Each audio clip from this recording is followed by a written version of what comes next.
बच्चों, आज हम लोग देखिए भारतवर्षोन्नति कैसे हो सकती है, ये लेसन पढ़ेंगे।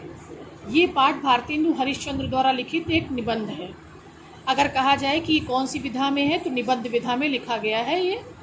और इसमें भारतेंदु हरिश्चंद्र जी ने हम भारतीयों को आलस्य से हटाते हुए, अलग करते हुए हमें जागृत किया है और हमें सही मार्ग पर, उन्नति के मार्ग पर चलने के लिए प्रेरित किया है। तो ये पूरा वर्णन आपको इस निबंध में मिलेगा। इसका जो पहला गद्यांश है जो आपको पढ़ना है और जो आएगा हमारे पेपर में, वो यहाँ से स्टार्ट हुआ है। हमारे हिंदुस्तानी लोग तो रेल की गाड़ी हैं। यद्यपि फर्स्ट क्लास, सेकंड क्लास आदि गाड़ी बहुत अच्छी और बड़े बड़े महसूल की, महसूल का मतलब होता है कीमती, इस ट्रेन में लगी हैं, पर बिना इंजन सब नहीं चल सकती। वैसे ही हिंदुस्तानी लोगों को कोई चलाने वाला हो तो ये क्या नहीं कर सकते। इनसे इतना कह दीजिए, का चुप साधी रहा बलवाना, फिर देखिए हनुमान जी को अपना बल कैसे याद आता है। सो बल कौन याद दिलावे। ठीक, यहाँ तक है। 5 प्रश्न आते हैं गद्यांश में। उसमें एक प्रश्न जो होता है वो होता है रेखांकित अंश की व्याख्या करना। तो आपका जो रेखांकित अंश इस पैराग्राफ में आएगा वो 100% यही होगा, इसलिए आप ध्यान से समझिए। हमारे हिंदुस्तानी लोग तो रेल की डिब्बों के समान हैं।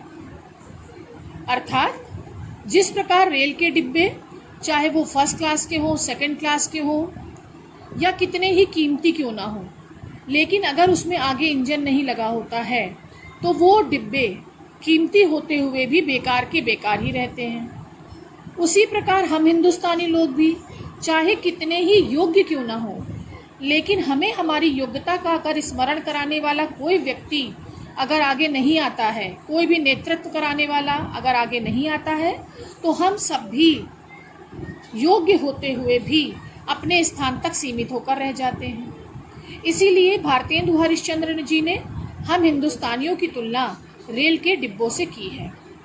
उसके बाद आप ये सब लिख लेंगे, फिर आप ये लिखेंगे, उदाहरण देंगे हनुमान जी का, कि हमारे हनुमान जी को भी उनका बल याद दिलाना पड़ा। तो हम भारतीय तो बहुत साधारण हैं। उन्हें जब सागर को लांघना था सीता जी की खोज के लिए, तो वो उन्होंने जब विशाल सागर को देखा तो वो हाथ पर हाथ धर कर एक किनारे बैठ गए। तब जामवंत ने उनसे कहा कि हे हनुमंत, का चुप साधे रहा बलवाना, कि हे हनुमंत, तुम तो बलवंत हो, फिर तुम चुप्पी साधे क्यों बैठे हो। जैसे ही हनुमान जी को बलवंत शब्द का उन्होंने उनके मुख से उच्चारण सुना, वैसे उन्हें अपना बल याद आ गया।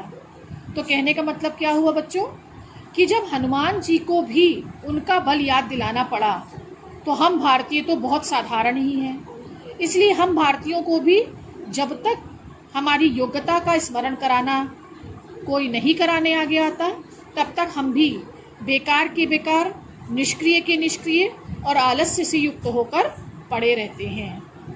आई होप बेटा आपको व्याख्या समझ में आ गई होगी।